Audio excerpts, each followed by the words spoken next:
I've worked with Dan for over 20 years, and what impresses me most is his commitment to the community, as well as his ability to work a room.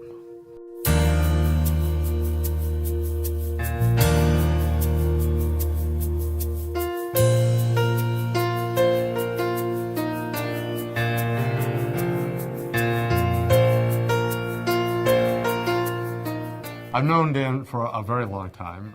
We first met when he wanted to come and work at the Community Development Corporation at Chase Manhattan Bank. The reason Dan came is because of the work that we were doing and have continued to do in community development and helping to fund affordable housing projects throughout the city. For years, Dan has been the community link to a number of major business and banking corporations, particularly Chase and now Goldman Sachs.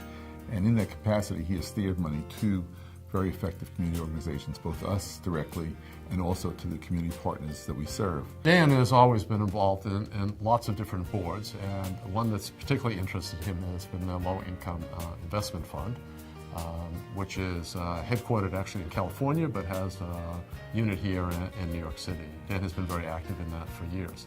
I assume because he's interested in the community development, but maybe because he likes to travel to San Francisco from time to time. Well, the Center for New York City Neighborhoods is just another one of the examples where Dan's both interested in the policy and the big issues, but also how do you make a difference on the ground. And the Center for New York City Neighborhoods really out there trying to help people who have been hurt by the housing crisis, who are in danger of being foreclosed on, help them either keep their home or figure out how they can make a successful transition to a better life. It's not just his commitment to community development, but his commitment to making it work in demonstrating that it makes good business sense. To show that banks can invest in these communities and do that successfully, and that people, businesses, and affordable housing projects and community development, economic development projects can be successful. So Dan, both as a worker for these major financial institutions like Chase or like Goldman Sachs, but also personally, has really invested a tremendous amount of energy and time and spirit in supporting community-based development and community organizations that do it.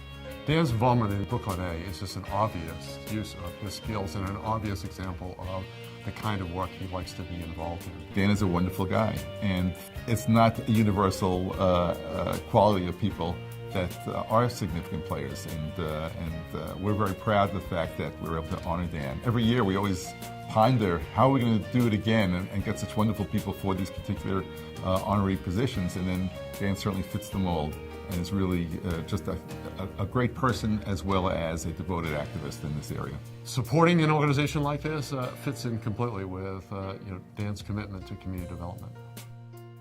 Thanks, Dan, for allowing us to honor you tonight and for all the great work that you do for our communities and for Brooklyn A. Thank you, Dan, for all your work over the years for the community-based organizations in Brooklyn and throughout New York City. And especially thank you for your support of Brooklyn A, who we are and what we do. Thanks, Dan.